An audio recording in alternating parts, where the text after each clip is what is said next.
Je suis désolé, Tracy, pour la 1000e fois. J'aimerais partir en Géorgie, cette fois-ci, mais je sais que nous aurons encore une autre réunion au Connecticut. J'assistais à une réunion trimestrielle obligatoire au siège social de mon agence, un cabinet d'assurance basé au Connecticut. Cela m'a fait rater la première baby shower de ma fille aînée, le genre de fête où l'on offre des cadeaux en l'honneur d'un accouchement ou d'un bébé à venir. Notre entreprise a été fondée par mon père presque 40 ans plus tôt, et je vais lui succéder lorsqu'il prendra officiellement sa retraite dans les années à venir. Ne t'inquiète pas pour la 1000e fois, maman, dit Tracy. La fête que tu organises dans 2 semaines ne sera pas longue. J'ai hâte de regagner le Connecticut et de retrouver tous mes vieux amis. Mon mari, Chris, m'appelait depuis notre maison à Farmington, dans le Connecticut, et Tracy me ramenait depuis chez elle, près d'Atlanta. Je me trouvais dans une chambre d'hôtel à Charlotte, en Caroline du Nord. Tracy, nous avons hâte que tu rentres à la maison. Gillian, comment se passent les réunions, demanda Chris. J'ai appris plein de choses importantes à mettre en pratique dès le prochain trimestre, et comme d'habitude, il y a une tonne d'excellent contenu. Mais je ne comprends pas pourquoi American Insurance insiste pour que les réunions aient lieu en personne. Il serait si simple de les organiser virtuellement. Chaque agence ferait des économies considérables. Ils sont coincés dans leurs vieilles habitudes, comme la plupart des grandes entreprises, répliqua Tracy. Chris ajouta qu'American Insurance devait justifier les 15 millions de dollars qu'ils avaient investis dans leur centre de conférences et de formation, construit juste avant la pandémie de Covid. Pourquoi les gars ne participent-ils pas à notre réunion familiale mensuelle? Que font-ils ce week-end? Je suis curieuse. Les gars sont au chalet au Vermont, expliqua Chris. J'ai discuté avec eux hier soir. Ils ont quelques copains avec eux et prévoient de faire une randonnée jusqu'au sommet du mont Mansfield aujourd'hui. Ils ne sont pas exemptés de nos appels hebdomadaires parce qu'ils sont au Vermont, dis-je. Nous avons installé l'Internet là-bas il y a plus de 10 ans. Ils négligent leurs responsabilités familiales pour la 3e semaine de suite. Je leur parlerai si vous n'en avez pas envie. Je t'en prie, répondit Chris, étonnamment sarcastique. Avant que je puisse réagir, Tracy demanda, avez-vous quelque chose de prévu pour ce soir? Ma soirée sera plutôt calme, répondis-je. Juste avant notre appel, j'ai passé commande au service d'étage. Il devrait arriver bientôt, et je me coucherai après le dîner.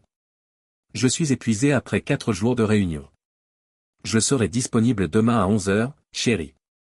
Si mon vol est à l'heure, je serai de retour à Hartford à 15h40 et à la maison à 17h. Ton itinéraire est sur le frigo.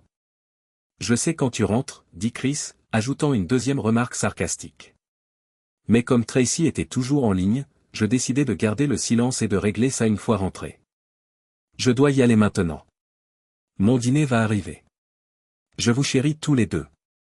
Je viendrai te chercher à l'aéroport dans 2 semaines, Tracy, et nous en reparlerons en semaine. À demain, Chris. Avant que leur visage ne disparaisse de l'écran de mon ordinateur portable, j'entendis mon mari me souhaiter bonne nuit et ma fille me dire à bientôt. C'est vrai que, jusqu'à récemment, j'étais mal à l'aise de ne pas entendre les « je t'aime » qui concluaient d'habitude nos appels. J'ai essayé de me rassurer en me disant qu'ils devaient être aussi fatigués que moi. J'ai fermé l'ordinateur, je me suis levé et j'ai enfilé ma chemise de nuit par-dessus ma tête avant de la poser sur le lit de l'hôtel. J'ai ensuite passé quelques minutes à me démaquiller dans la salle de bain. À 49 ans, beaucoup me trouvent toujours très séduisante, avec mes cheveux blonds mi-longs et mes yeux bleus. Chris m'appelle toujours, dit, mais après 27 ans de mariage, il doit sans doute se sentir obligé de dire cela. Lorsque nous nous sommes rencontrés à l'université du Connecticut, moi en dernière année et lui en 3e année de droit, j'étais peut-être un 9. Avec le temps, je me considérerais maintenant plutôt comme un bon 8 sur 10, il me voit comme une magnifique cougar. J'ai ôté le ruban de mes cheveux et les ai laissés retomber en cascade sur mes épaules, alors que je me tenais nu devant le grand miroir. Mes cheveux étaient parfaits après avoir secoué la tête et passé mes doigts dans mes boucles. J'ai décidé de porter ma superbe petite robe noire. Elle attire l'attention sur ma poitrine de taille 38D et sur mon postérieur en forme de cœur.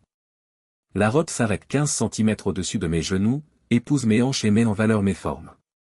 Naturellement, je ne porte pas de sous-vêtements. Le soutien-gorge était l'unique concession inévitable. Mes seins ont commencé à s'affaisser, mais mon partenaire souhaite que j'ai l'air naturel. Pour ce soir, j'ai acheté un sous-vêtement noir, sexy et transparent chez Victoria's Secret, et je pense qu'il sera parfait. Quelques minutes plus tard, je souris en entrant dans le restaurant de l'hôtel, remarquant plusieurs hommes qui se retournent sur mon passage. Depuis le 11e étage de l'hôtel, j'aperçois Ted à une table située près de la baie vitrée avec vue sur le centre-ville de Charlotte. Nous sommes devenus amis après nous être rencontrés lors d'une réunion trimestrielle de l'entreprise, il y a 9 ans.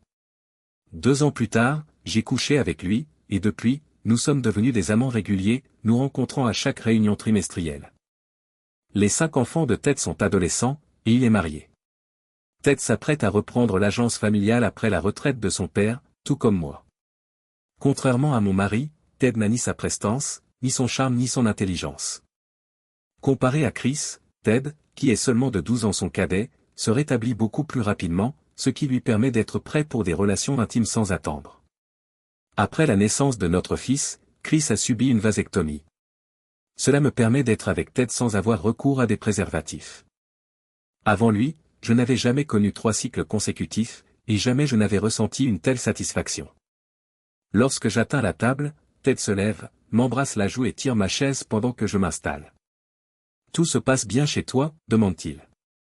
Chris a été un peu caustique, et je suis un peu déçu que les garçons n'aient pas participé à notre appel commun. Mais sinon, tout va bien. « Comment va ta famille ?» demandai-je alors que Ted s'éclipse dans un coin tranquille du hall de l'hôtel pour téléphoner, m'accordant ainsi un peu de privauté. « Je suis heureux de rentrer demain chez moi, et tous les enfants vont bien. » Liane semblait un peu contrariée, mais je pense qu'elle était simplement épuisée par les soins des enfants. Une fois le coup de fil terminé, Ted lève son verre de vin rouge, trinque avec moi et me sourit malicieusement, à une autre grande réunion. Une 3e chaise a été placée à notre table, juste à côté de moi, alors que nos verres s'entrechoquaient. Je reste figé, bouche bée, en voyant la personne qui prend place devant moi. Elle s'assoit et dit « Bonjour, infidélité. Comment s'est passé ton dîner en service d'étage ?» C'était Tracy. En effet, je faisais face à ma fille, enceinte, mais ses paroles étaient accusatrices. Je lâche un soupir. « Tracy, pourquoi diable es-tu ici ?» Son sourire ne peut être plus méprisant lorsqu'elle répond « Quand papa nous a dit que tu étais une femme adultère, je n'ai pas voulu le croire. Il fallait que je vienne voir de mes propres yeux. » Tracy, ma chérie, ce n'est pas du tout ce que tu crois. J'essaie de me concentrer pour retrouver mon calme, alors que mon cœur bat la chamade. D'accord, menteuse. Je vais te dire ce que je crois.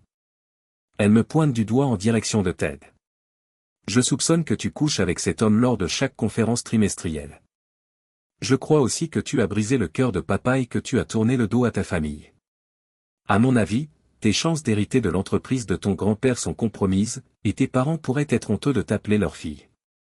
À mesure que le tourbillon dans ma tête s'accentue, Ted se lève et annonce, c'est une affaire de famille. Je suis désolé, je vais partir pour que vous puissiez régler cela en privé. Je pensais que la situation ne pouvait pas empirer jusqu'à ce que Tracy sourie et dise, quand une menteuse de ton niveau rentrera chez Liane demain, il serait peut-être prudent de t'asseoir, de rester tranquille et de te préparer à la tempête qui t'attend. Le teint de Ted s'est soudainement décomposé. Il est devenu aussi pâle qu'un linge. Je ne saurais dire s'il s'est effondré sur sa chaise ou s'il s'y est laissé tomber délibérément. Tracy s'est tournée vers moi et m'a demandé, « C'est donc ça que vous admirez chez cet homme ? Un imbécile docile qui obéit aveuglément ?» Le visage de Ted, qui avait rougi sous les moqueries de Tracy, reprit rapidement ses couleurs. Il se leva, attrapa la table et sembla prêt à se jeter sur elle. « Allez-y, méprisable, » dit Tracy en ricanant légèrement. « Si tu me touches alors que je suis enceinte de 7 mois, tu te retrouveras en prison en un éclair. » Ted retrouva aussitôt son calme, et Tracy poursuivit, « Ce ne sera pas long, veuillez me commander un verre de vin. » S'agitant sur sa chaise, Tracy se tourna vers moi. Elle croisa les bras sur ses genoux et replia ses jambes. « Maman, j'aimerais t'expliquer certaines choses, commença-t-elle. Mes frères ne se sont pas joints aux derniers appels familiaux parce qu'ils te considèrent comme une menteuse et une adultère, prenant toujours parti pour papa. Le soir où papa nous a raconté ce que tu avais fait, je ne sais pas qui a le plus pleuré. À la fin, papa, Johnny et Jimmy étaient tous en larmes. La seule raison pour laquelle je n'ai pas pleuré, c'est que j'étais convaincu qu'il s'agissait d'une grave erreur. Le rapport du détective privé ne m'a pas convaincu. J'ai dû dépenser de l'argent que je n'avais pas pour acheter des billets d'avion et réserver un hôtel, sans parler d'autres nécessités essentielles, pour venir ici et voir tout de mes propres yeux, parce que papa n'a partagé ni photo ni enregistrement. Tracy, chérie. Alors que sa main se levait, comme un signe d'arrêt d'un agent de circulation, je n'étais pas certain de ce que son père pensait savoir. Tu ne comprends pas? Papa a des preuves. Il a des photos et des vidéos de ta chambre d'hôtel. Des preuves de l'infidélité de ta mère, prouvant qu'elle n'était qu'un objet pour d'autres hommes. J'ai grogné avec autant de bravoure forcée que possible, mais avec plus d'assurance que je n'en ressentais. Nous allons régler cette situation malheureuse en famille. Roulant des yeux, ma fille posa sa paume sur son front, claquant des doigts en signe de moquerie. Notre serveuse arriva rapidement. Je suis désolé, je n'ai pas appelé pour vous, dit Tracy en lui jetant un regard. C'était l'ordre de quelqu'un d'autre. Un homme grand et musclé apparut derrière le serveur, et Tracy lui fit signe. Êtes-vous monsieur Théodore Glisson? Demanda l'homme, dominant Ted de toute sa stature. Oui, répondit Ted, la voix tremblante. L'homme poursuivit, vous avez été assigné, monsieur Glisson. Il se tourna ensuite vers moi et déposa une grande enveloppe jaune sur la table. Êtes-vous madame Gillian Harrington? Demanda-t-il, et je hochai la tête, les larmes aux yeux. Vous avez également été assignée, madame Harrington. Une enveloppe identique fut placée devant moi. Tracy regarda Ted et se mit à glousser comme une hystérique. Vous n'avez pas besoin de l'ouvrir, dit-elle en désignant l'enveloppe. Laisse-moi te dire qu'elle contient tout. Liane est en train de divorcer de ton inutile derrière. Elle demandera au tribunal de lui verser une pension alimentaire jusqu'à ce que ta fille de 3 ans aille à l'université, de surveiller la scolarisation de chacun de tes enfants dans des écoles privées catholiques et s'assurer qu'elles reçoivent une pension alimentaire.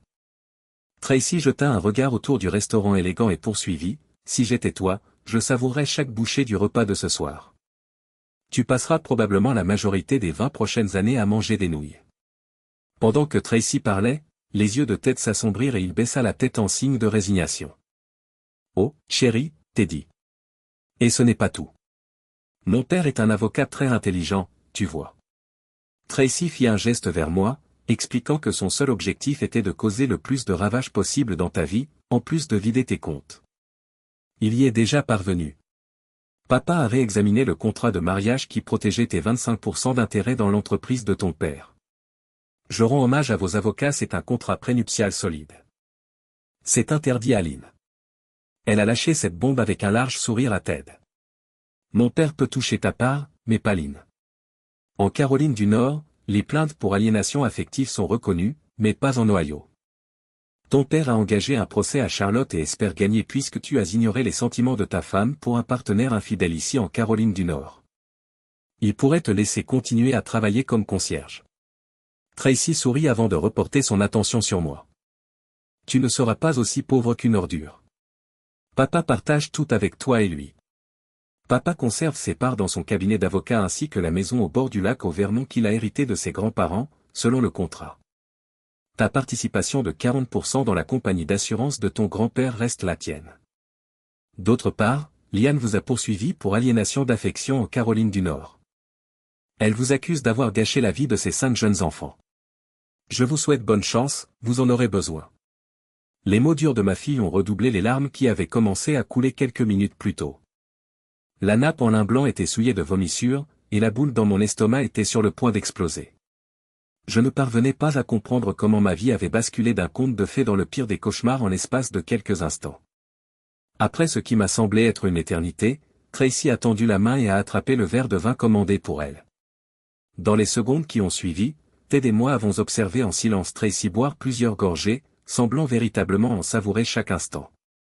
Les larmes ont commencé à couler sur son visage lorsqu'elle a reposé le verre à moitié vide sur la table. Ses larmes étaient aussi lourdes que les miennes.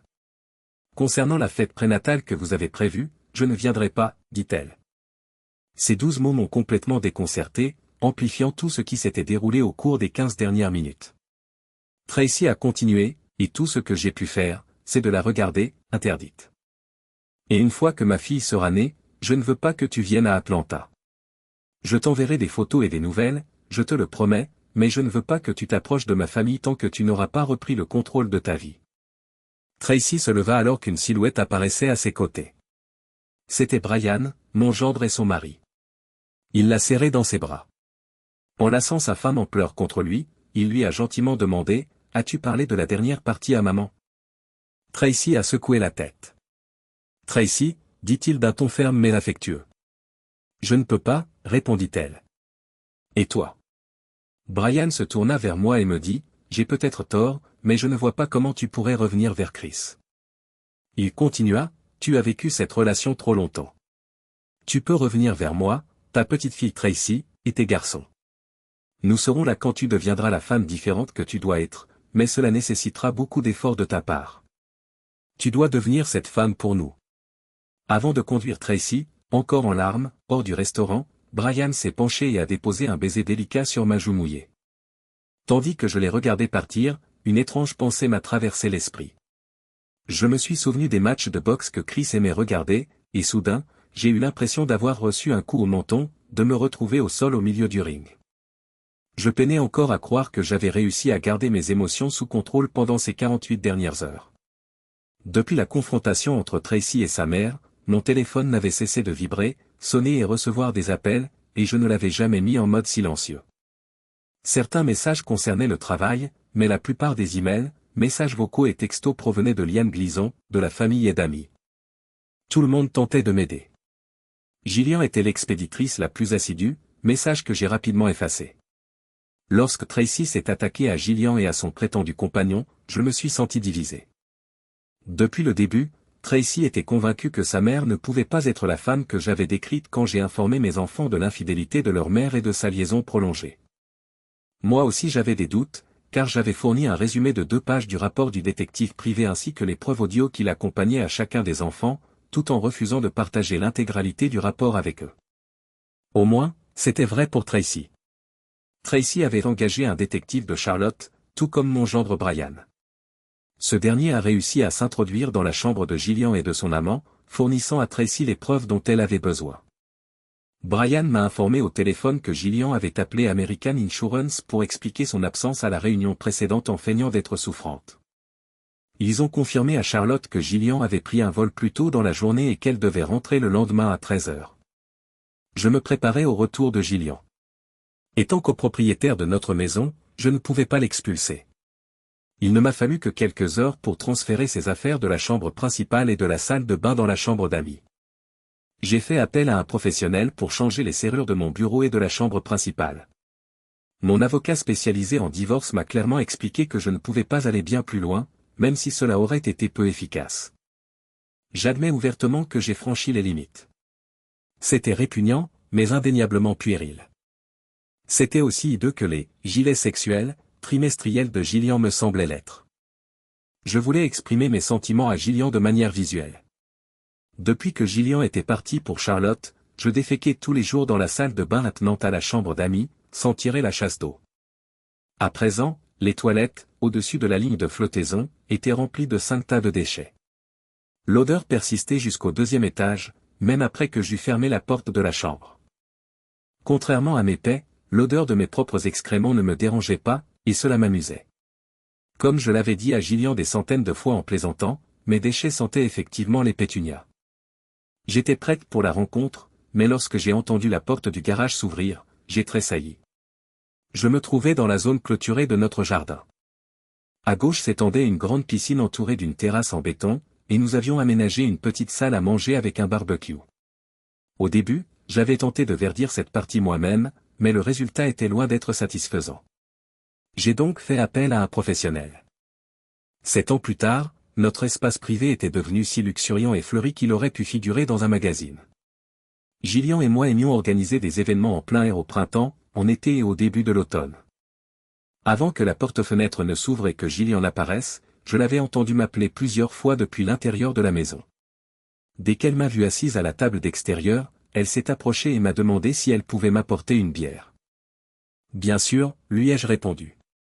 Je suis resté assis sans lui offrir mon aide, contrairement à ce que je faisais d'habitude lorsqu'elle me le demandait.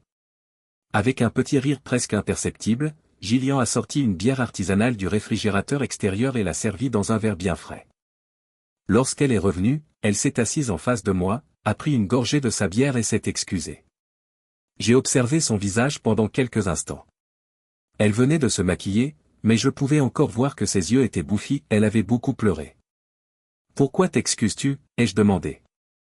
Avant de parler, Gillian a serré la mâchoire, signe d'exaspération. Je m'excuse de t'avoir fait souffrir et d'avoir détérioré ma relation avec nos enfants. C'est faux, a-t-elle grogné, se penchant vers la table, les narines dilatées. Tu n'as pas le droit de m'accuser de mensonge, ai-je riposté avec un sourire en coin. Gillian s'est arrêtée alors que mon corps était secoué d'un rire subtil.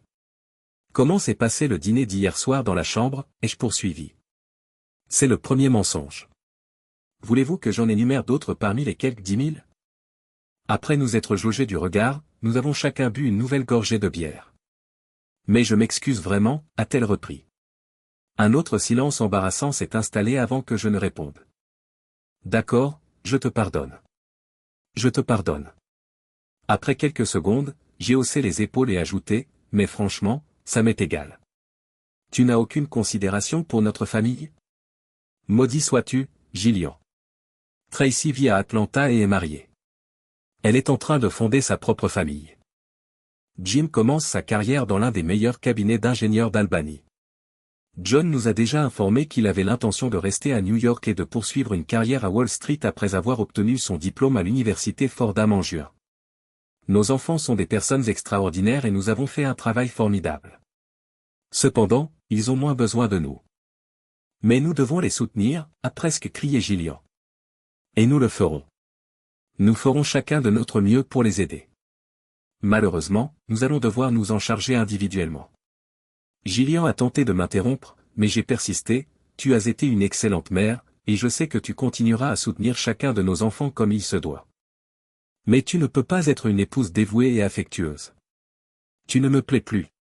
Tu n'as plus ma confiance. Je n'ai plus aucun respect pour toi. Elle a répliqué, je me battrai au procès du divorce. Naturellement. Tu es une personne égoïste qui s'en fiche éperdument de moi, c'est pourquoi tu te battras. Le silence a été long cette fois. Nous étions tous les deux plongés dans nos pensées. Pourquoi as-tu inclus les enfants dès leur plus jeune âge, a finalement demandé Gillian. J'avais besoin d'échantillons d'ADN. J'avais besoin de confirmer que j'étais leur père biologique. Les yeux de Gillian se sont écarquillés d'incrédulité. Tu ne pouvais pas me faire confiance, a-t-elle dit, incapable de terminer sa phrase pour la deuxième fois. J'ai haussé les épaules, restant calme. J'ai la certitude que tu m'as trompé et que tu me mens. Je ne sais pas combien il y en a eu d'autres ni quand cela a commencé, et pour être honnête, je ne pense pas que j'obtiendrai un jour la vérité de ta part. Cependant, je peux maintenant affirmer avec certitude que nos 3 enfants sont bien de moi. Cela a été vérifié grâce au test de paternité. Mon gloussement inattendu nous a surpris tous les deux. Je me suis penché vers Gillian, de l'autre côté de la table. Juste pour que tu le saches, lui ai-je dit d'un ton menaçant, si j'avais découvert que l'un de nos enfants n'était pas le mien, je me rendrais en ce moment même dans le Vermont pour enterrer ton corps au milieu des bois, et tu serais dans le coffre de ma voiture. Nous avons tous deux été surpris par ma déclaration abrupte, mais mon visiteur, qui sortait de notre piscine, semblait l'avoir trouvée amusante. Gillian s'est retourné en entendant un rire bourru et le doux clapotis de l'eau. « Pourquoi diable es-tu ici » hurla Gillian avec férocité. « Bonjour, Gilles, sourit Mickey. Bienvenue à la maison. La mettre en terre ? D'où vient cette idée ? » La question était rhétorique. Nous l'avons toutes les deux regardée. Gillian devenait de plus en plus irritée, tandis que je me sentais de plus en plus reconnaissante et confiante. Depuis leur première année à l'université du Connecticut, Gillian et Mickey étaient les meilleurs amis du monde. Elles vivaient ensemble depuis leur 2e année, se parlaient pratiquement tous les jours et ne manquaient jamais une occasion de prendre un café ou quelque chose de plus fort. Chaque semaine, Mickey, infirmier de formation, était l'infirmière en chef du plus grand hôpital de Hartford. Gillian et moi l'avions toujours soutenue lorsqu'elle avait demandé le divorce à son conjoint infidèle, il y a presque 4 ans. Les 2 femmes étaient séduisantes et avaient un physique accrocheur, chacune dépassant le 1m70. Malgré leurs similitudes, elles étaient très différentes l'une de l'autre. La silhouette de Mickey était athlétique et tonique, tandis que celle de Gillian était voluptueuse et pleine de rondeur. Mickey était plus petite et plus fine que Gillian, qui avait une carrure plus large. Toutes deux avaient un corps bien proportionné et tonique, même si Mickey était plus petite et fine, alors que les formes de Gillian étaient plus prononcées. Vous vous demandez peut-être comment j'ai pu m'habituer au corps de Mickey. C'est une question légitime. Le fait est que Mickey avait choisi sa tenue pour refléter la confrontation imminente avec son ami. Elle portait une combinaison transparente qui ressemblait à la lingerie de Gillian, avec un haut très révélateur.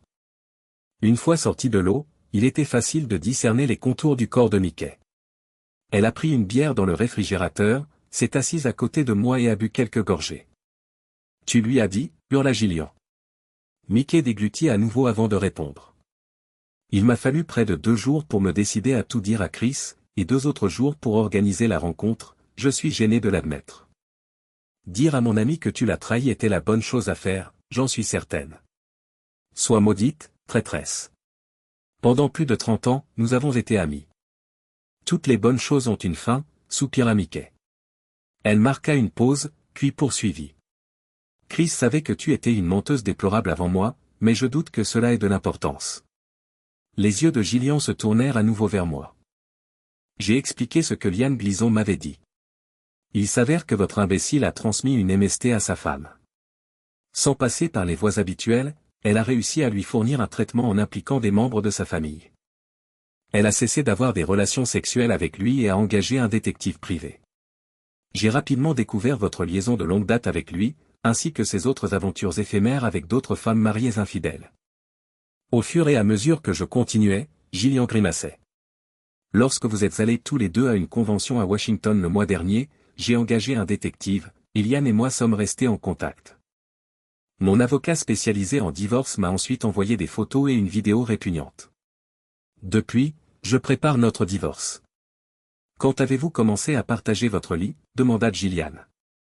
Tu es un porc inutile, s'exclama Mickey. Connaissez-vous vraiment votre conjoint? Je voulais en être sûr. J'ai essayé de l'amadouer. Mais tant que votre divorce n'est pas prononcé, il ne me touchera pas et il ne te touchera pas non plus.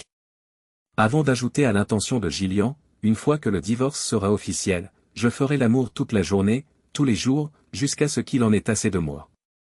Mickey se leva, traversa la table et se pencha aussi près qu'elle le put. Mickey dit, tu m'as promis un déjeuner, mon pote, en se tournant vers moi et en me tendant la main. Je la pris et jetai un dernier coup d'œil à Gillian. Je voulais faire une dernière remarque pour clore notre conversation, mais tout ce que je voyais dans ses yeux, c'était de la douleur et de l'échec. Comme on pouvait s'y attendre, Gillian a tenu sa promesse et a demandé le divorce. Nous avons suivi 3 séances de conseil conjugal. C'était une obligation du tribunal, et j'y ai donc participé. Le docteur Cohen m'a presque supplié à un moment donné. S'il vous plaît. Je veux que vous me disiez une seule chose qui ait sauvé votre mariage. Ma réponse a été rapide. Nous avons élevé des enfants extraordinaires. Tout le monde a souri jusqu'à ce que je continue. Il est malheureux qu'elle ait ruiné notre famille parce qu'elle méprise tellement ses enfants. Nos séances se sont arrêtées là, et notre mariage a été dissous 8 mois plus tard par une décision légale. Je me souviens encore comment je faisais les 100 pas dans la maison ce soir-là, après avoir appris la décision du tribunal. Vers 20h15, quelqu'un a frappé à la porte. Mickey se tenait sur le porche, vêtu d'un manteau jusqu'aux genoux, lorsque j'ai ouvert. Après un rapide regard pour vérifier que aucun de mes voisins ne promenait son chien, elle a laissé tomber son manteau sur le porche. Elle ne portait rien en dessous. Pendant les 3 mois qui ont suivi, Mickey et moi avons entretenu une relation d'amis avec avantage. Bien que le sexe ait été extraordinaire, quelque chose d'inattendu s'est produit. Quand j'étais marié à Gillian, je la considérais comme ma meilleure amie. Notre relation intime a changé radicalement, et nous avons senti qu'il manquait quelque chose à notre vie sexuelle. Mickey m'a contacté 4 ou 5 mois après le début de notre relation passionnée mais émotionnellement peu satisfaisante.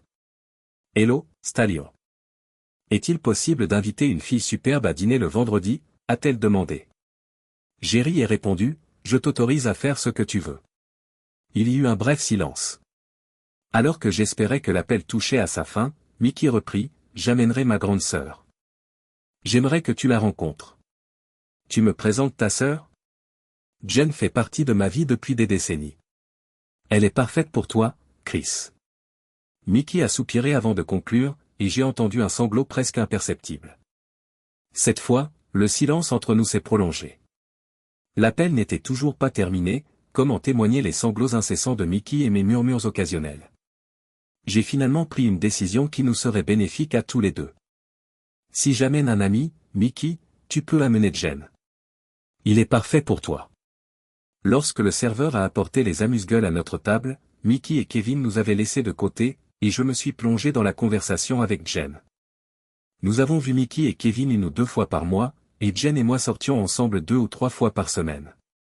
Je suis tout de suite tombé profondément amoureux de Jen, et à en juger par leur regard tendre, je pouvais voir que Kevin et Mickey étaient également amoureux. Finalement, Mickey est redevenu ma meilleure amie. 8 mois plus tard, Mickey et Kevin se sont mariés lors d'une cérémonie traditionnelle à l'église. Jen et moi les avons suivis avec une cérémonie bien plus décontractée sur la plage 6 semaines plus tard. Nos 6 enfants, leurs familles et quelques amis proches nous ont rejoints. Cela faisait 3 ans que je n'avais pas vu Gillian. Gillian et son mari Michael ont assisté au mariage de mon fils Jim, où nous nous sommes croisés pour la première fois.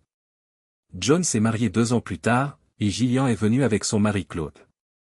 Malheureusement, un accident de voiture a coûté la vie aux parents de Gillian. Anthony, le 4e mari de Gillian, m'a dit lors de leurs funérailles que mon discours était un magnifique hommage à ses parents.